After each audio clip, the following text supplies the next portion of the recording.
Just outside San Francisco, in Alameda County, it looks like kids will be learning the 4 R's this year: reading, writing, arithmetic, and re-education.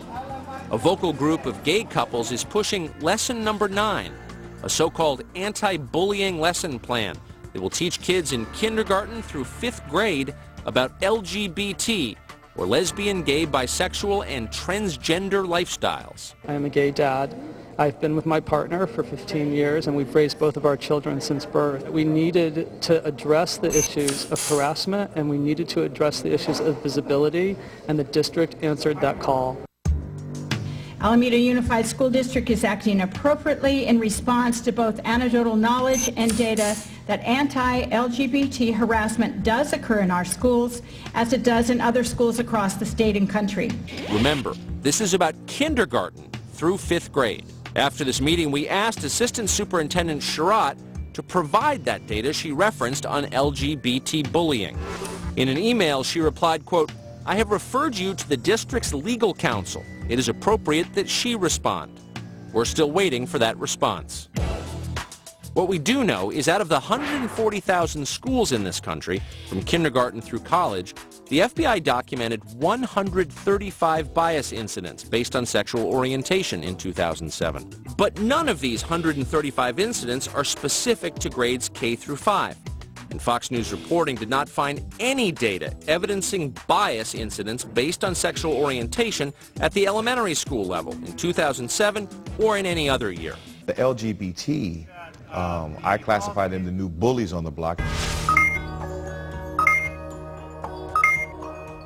The school is not there to teach my child the social issues of life. That's my job. The problem is there's a group of adults who are trying to superimpose their ideology on some children instead of just preparing teachers how to handle bullying or how to handle offensive language.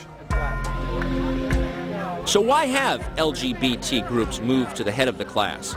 Fox News cameras were in Alameda to capture over 10 hours of heated public debate. On one side, angry parents. And they said, "Ooh, your mom's a lesbian. Lesbian, lesbian, your mom's a lesbian." And she said, "I didn't know what they meant, but I just felt really sad, and I went and sat by myself." I'm 16, a sophomore at Alameda Community Learning Center, an avid fantasy role player, a metalhead, and a homosexual.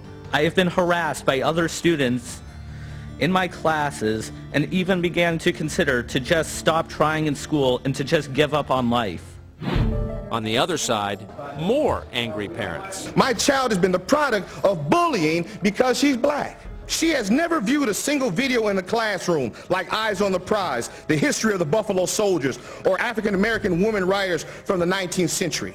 However, I am not requiring Alameda Unified School District, who is already strapped for cash, to incorporate these changes because I know how to successfully parent, educate, and instill value and self-worth in my child.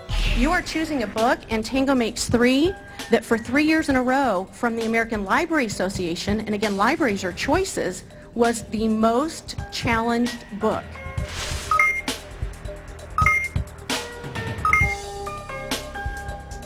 It's about 2 gay penguins who raise a baby penguin, and they live happily ever after. And so again, nothing in this book about bullying or harassment, all about 2 male penguins. And the kids with traditional values are the ones that are considered, bullies, and no one's there to advocate for them. So how did the school board vote on the curriculum change? Member Spencer? Oppose. Member Tam? Yes. Member McMahon? Oppose. Member Jensen? Yes. Member Mooney? Yes.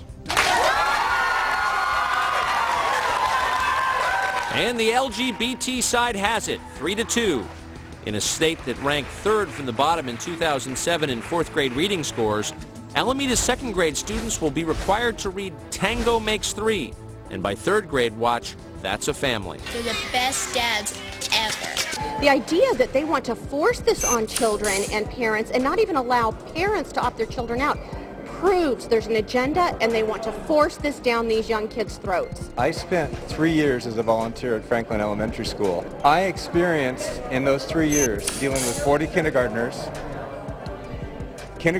calling each other by a lot of different slurs, including the gay slurs that Ms. England says is just an agenda. It's not just an agenda. It was a need to keep the students safe. What did you do to stop it? What did you do to stop it? Did you enforce the current school policy? Let me finish my statement. What did you do to stop the slurs?